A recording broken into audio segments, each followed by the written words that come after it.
Hi everybody, and welcome to week 2 of the multi-week Synthethis project. As you recall, there are 3 different pathways we can use to go from acetophenone to methyl metanitrobenzoate. However, we've selected the green pathway. Last week we did step 1 of the green pathway, where we converted acetophenone to benzoic acid, but this week we'll convert benzoic acid to methyl benzoate. Okay, so the reaction that we're going to carry out is called a Fischer Esterification. So we've isolated the week 1 product, which is called benzoic acid, and we're going to treat it with sulfuric acid, which I'm just going to indicate as being a source of protons, and we're going to treat this with methanol as well. The first step of this mechanism involves protonation of the CO double bond in our benzoic acid, which occurs under equilibrium conditions. So we've got this protonated intermediate under equilibrium. It's not that we're going to protonate all of it, but some of it will be. And then, once that occurs, methanol can act as a nucleophile, and methanol can attack in to this CO double bond and kick electrons up to that oxygen. That gives us a tetrahedral intermediate. It looks a bit like this. And again, all of this is occurring under equilibrium conditions, which we'll talk more about in lecture. So now we've got this tetrahedral intermediate. The next step is going to be a proton transfer. So I'm going to condense this down into one step, and I'm just going to write plus and minus H plus. But really what's going to occur is this proton that I've highlighted is going to get moved to one of the alcohols. So let's go ahead and show that.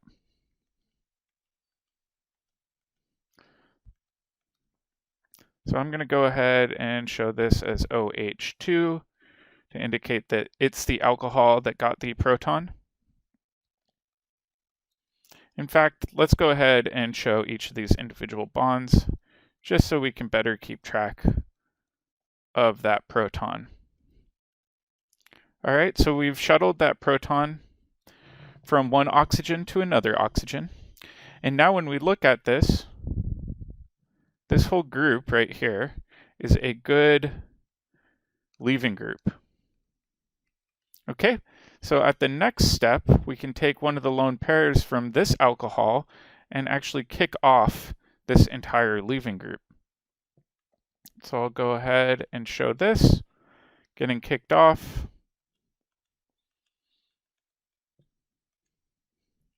Let me slide this over a smidge.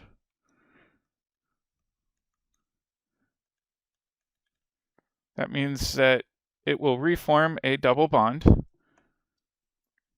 and we will have water getting ejected off in the process. So this water over here was our leaving group that was ultimately dislodged. All right, so we're almost done. Next thing we need to do is our final proton transfer, which in this case water can act as a weak base and kick off, deprotonate this intermediate to give you your final product.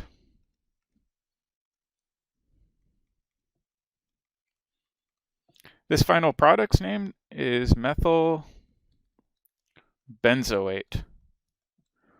We'll cover the reactions for esters and carboxylic acids later in this term. However, for right now, this is a brief overview of the Fischer Esterification.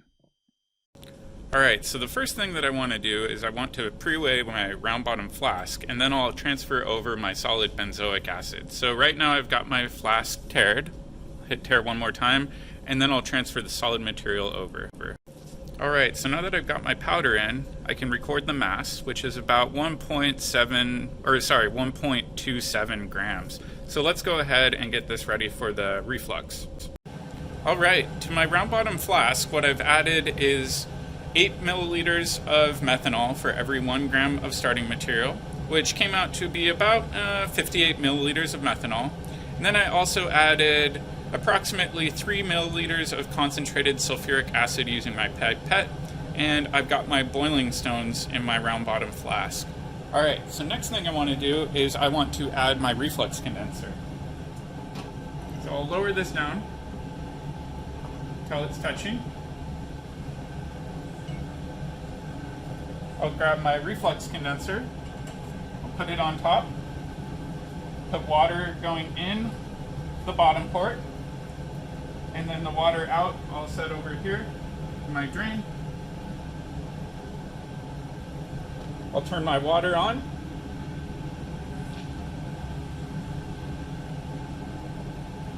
I'll plug in my heating mantle.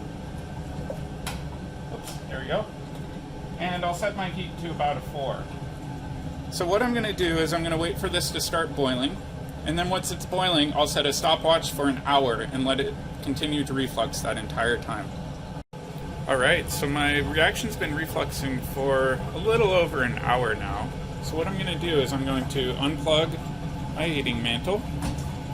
I'm going to raise this from the heat source, that way it will cool down faster.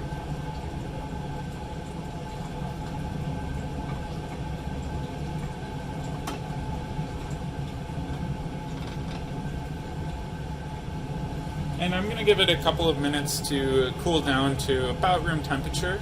But you can see over on the right hand side, I've got a beaker of ice ready so that I can pour my product directly into that beaker. Alright, so I let my reaction cool for a few minutes. It's now cool to the touch. It's very important to make sure that when you do this reaction that you don't add the sodium hydroxide while the solution's still warm. If you remember, there's actually a competing reaction where if you combine hydroxide with an ester, you can actually convert back to the carboxylate salt. So we need to make sure it's nice and cool before we do anything further. Alright, so I'll take off my reflux condenser. I'll just lay that down in my hood, make sure my water is off. And then I'm going to take the contents of my flask and I'll dump that into the beaker full of ice that I have, just to ensure that things are nice and cool.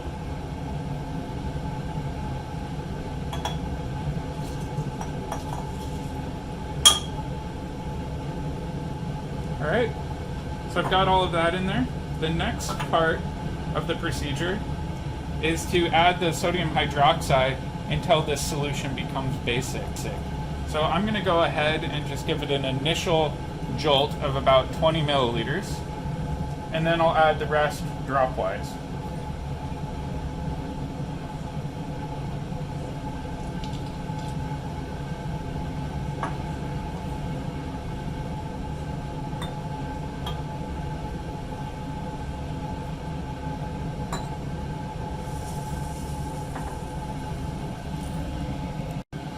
Alright, so now that I've done that, I'm going to grab my filter paper, my pH paper, using my tweezers. I'm going to get my glass stir rod, and I'm just going to gently swab this. You can tell that the solution's still relatively acidic. So what I'm going to do is I'm going to add some more sodium hydroxide. I know based on my back of the envelope calculations, I'm going to need about 40 milliliters. So I'm going to go ahead and get another 20.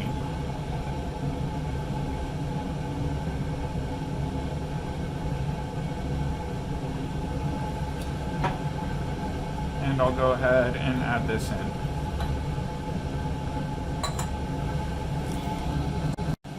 Now, just to be thorough, I've rinsed my glass stir rod with some deionized water. I've got a new piece of filter paper, and again swirl this around.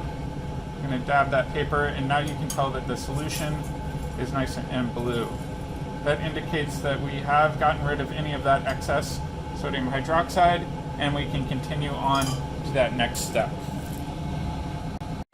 Alright, so now that my solution is basic, I've got my separatory funnel set up. I've got a receiving flask underneath, and I've double checked that my stop cock is closed. What I want to do is I want to transfer all of that liquid into my separatory funnel. In this case, I want to be as careful as I can because I actually have a couple of boiling stones in there. So I'm just going to pour gently.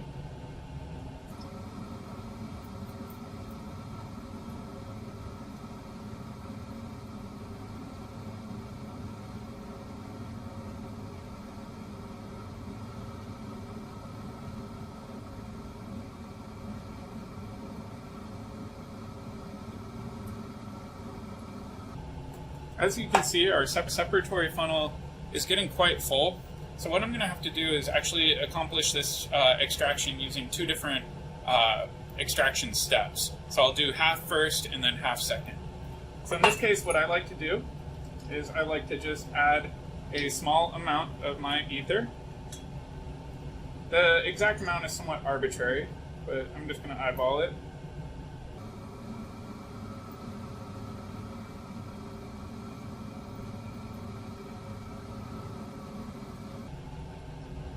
Okay, that looks pretty good. And now what I'll do is I'll shake and vent.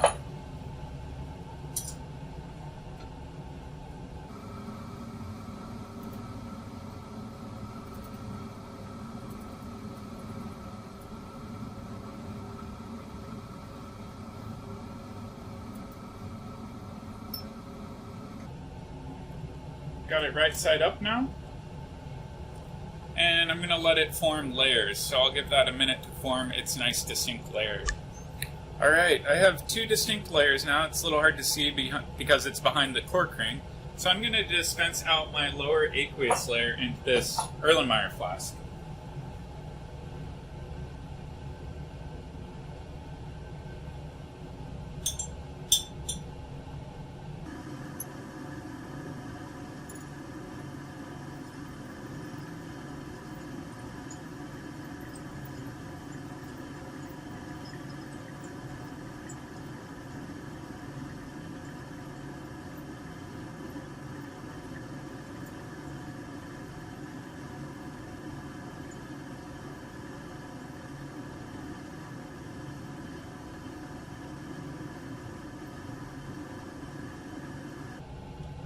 So it looks like it's about ready right there. Alright, so I've got that upper layer. That's my ether layer, the diethyl ether, and it should have some of my dissolved product in there. I'm going to catch that dissolved product in a separate clean Erlenmeyer flask.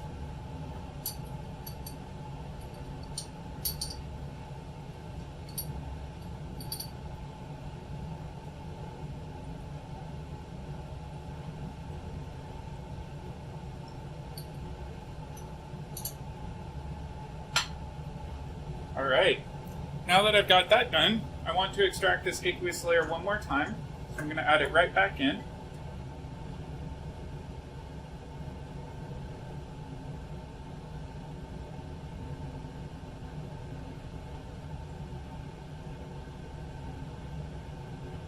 And I'm going to add a new portion of diethyl ether in here.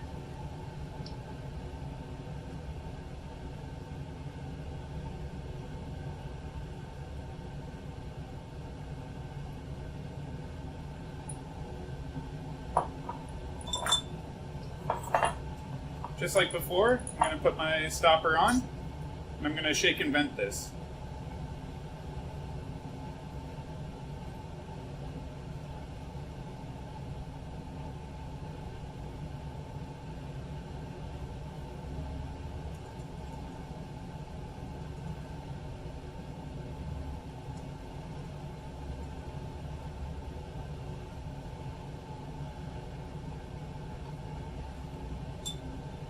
Alright, now that I have it back in here, it's important to remember that I don't want to combine my lower layer in here with the upper layer I just collected.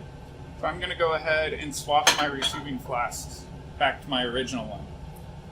Alright, I'm going to give this a minute to sit, and then once the layers are formed, I'll pull off that lower aqueous layer. Alright, so I've got two distinct layers, just like I did before. I'm going to collect the lower layer back into this large receiving flask.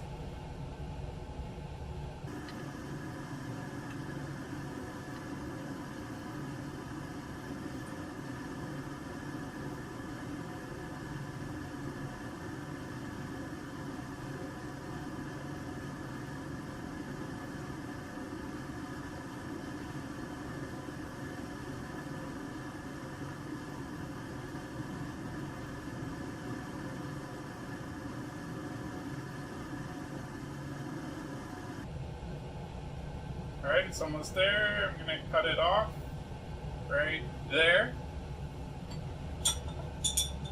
Then I'll collect the upper layer with my previous upper layer.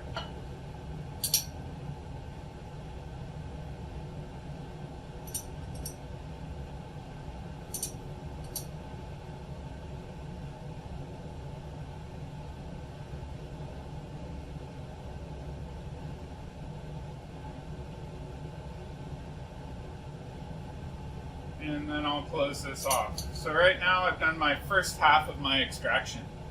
Alright, now that I've done that, I can start working on my second half that I kind of neglected and left behind.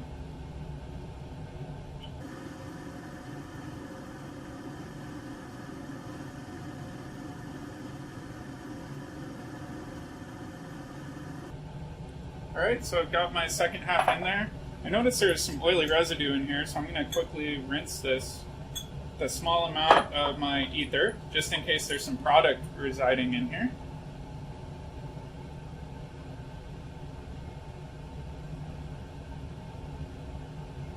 And I might actually do that a couple of times, just to ensure that I've got as much out as possible.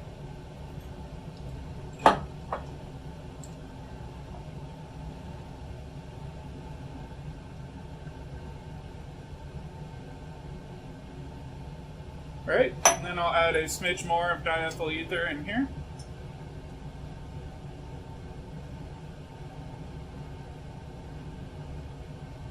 And I'll shake and vent this one more time.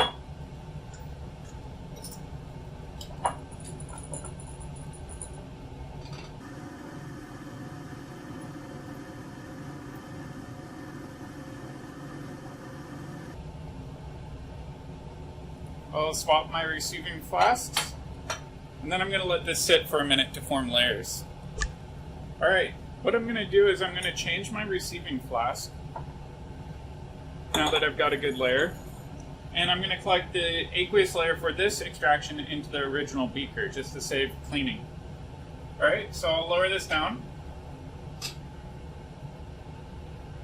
and we'll collect that lower aqueous layer.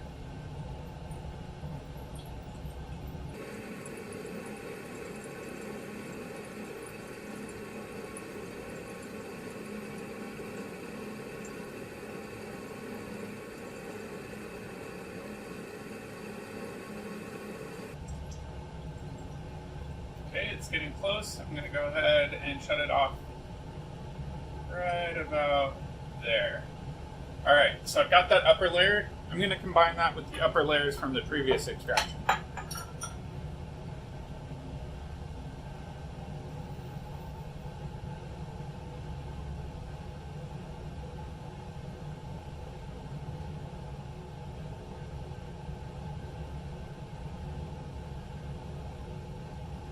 Okay, and now that I've done that, I'm going to close this off. And I'm going to add this aqueous layer back in.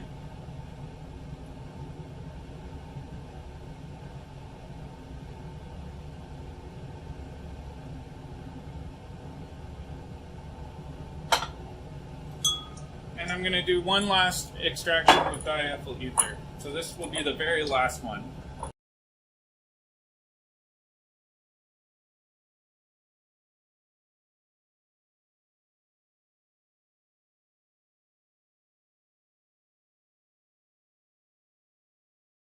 Okay, and I'll let that sit and form layers, and then we'll collect the upper organic layer with the previous layers. Alright, so I've collected my upper organic layer with the previous upper organic layers, and then over on the right hand side I have my two lower aqueous sets. In this case we had to do 2 extractions because our separatory funnel wasn't large enough to do it all in one batch.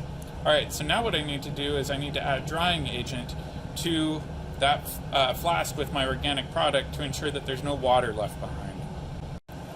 The drying agent that I like to use is anhydrous sodium sulfate. It's nice because you can decant away from it really easily without filter paper.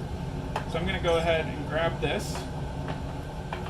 I'm going to get a decent sized scoop since we have a large amount of volume here. I'm going to add that in, and I'm going to swirl it. And the way you can tell it's done is when you swirl it, some of those granules should be free floating, meaning they should float around like sand. However, if all of it is clumped together, that means you need to add a little bit more. So I'm going to add a little bit more just to be cautious.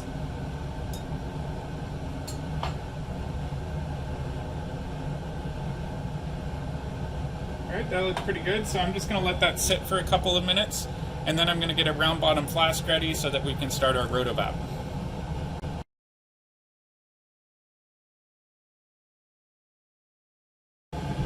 Alright, so I pre-weighed my round bottom flask. I've let this sit for a few minutes to ensure that all the water was absorbed.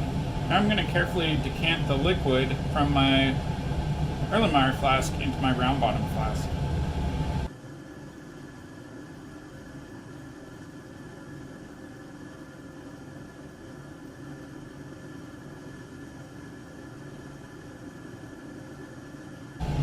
Okay, so that looks pretty good to me. Now what we need to do is we need to evaporate off the diethyl ether using the rotary evaporator. Alright, so we've got the rotary evaporator set up. I've got some ice in the water-cooled chiller, and let's go ahead and put our round bottom flask on the rotovap and get it started.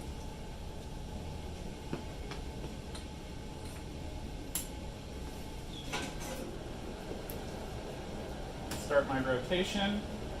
I'll lower it into the water bath, lock it, and then I'll start my vacuum. Alright, as you can see, it's already boiling at room temperature, which is a good sign. However, I do want to watch it to make sure it doesn't bump. Bumping is when the solvent boils so rapidly it actually goes up over into this trap over here called a bump trap. So I'll let that go until the volume on the inside of that round bottom flask doesn't change at all. That might take a couple of minutes though.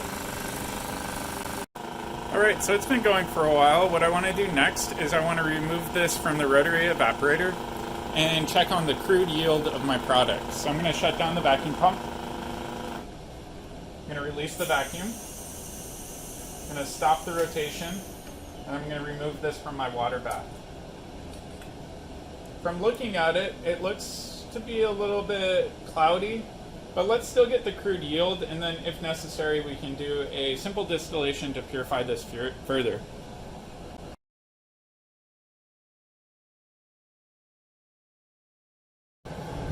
Alright, after getting the crude mass, I wasn't very happy with the appearance of my product, so I'm going to go ahead and do a simple distillation to purify my methyl benzoate. So what I've got is a small round bottom flask, and I'm going to just transfer all the liquid over it.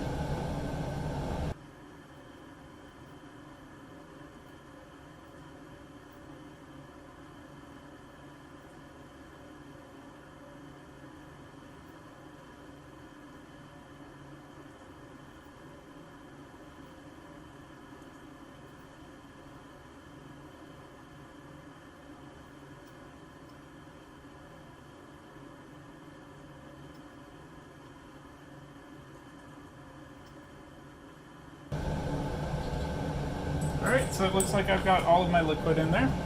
Now what I want to do is I want to add a couple of boiling stones and set up my simple distillation. Alright, so I'll add my boiling stones in there. I'll grab my simple distillation setup. I'll be sure to clamp both ends.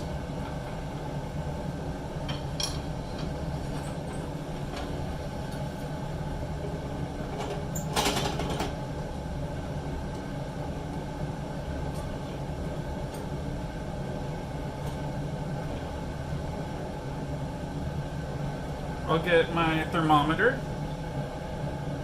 And in this case, I've got a high temperature thermometer since the product's anticipated to boil at about 200 degrees Celsius.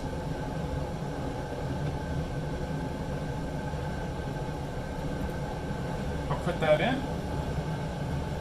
I'll get my water port set up so that it can escape into the drain.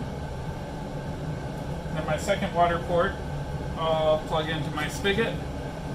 And once I'm ready to go, I can start heating. I've got some receiving flasks. In this case, I've got two different receiving flasks ready to go that are pre-weighed. One will be for my forerun, meaning any drops that come off before my anticipated product. And then the second one will actually be for my product. Alright, so let me go ahead and get this going.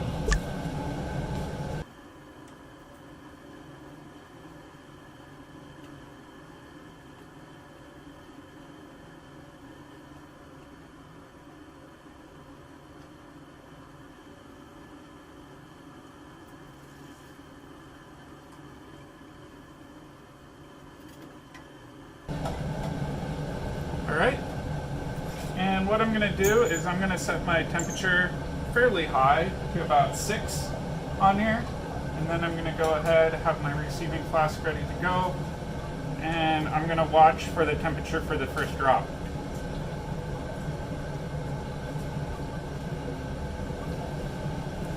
The main thing to remember while you're doing this distillation, though, is the actual boiling point range for your desired compound. You want to try to collect those drops in its own specific container. So I have a secondary container ready to go to collect what I know are going to be my pure sample fractions. Alright, I won't force you to watch this, but what I will do is I'll come back when we're ready to collect our final product. Alright, so I've been distilling for a while, and as you can see with my thermometer, I'm about to 195 degrees Celsius. The solution's turned black, but what I'm going to do is I'm going to switch to my receiving flask. So what I'll do is I'll record that first drop that I collected over there at about 195.2. I'll keep on collecting until the liquid starts to run low, or until we get substantially above 200 degrees. Alright, so it looks like my solution boiled nearly to dryness, so I shut it down, and the temperature tended to fluctuate between about 126 and about 127 degrees Celsius. And you can see that my solution still is a little bit cloudy, but the fact that it boiled at the correct boiling point range indicates that it should be pure. Alright, so what we'll do next is we'll get the mass of this, and then once we have the mass, we can acquire an IR and NMR. Alright, so it looks like the mass of my crude product, well actually purified product, should be about 6.100 grams. So let's go ahead and get the IR and NMR.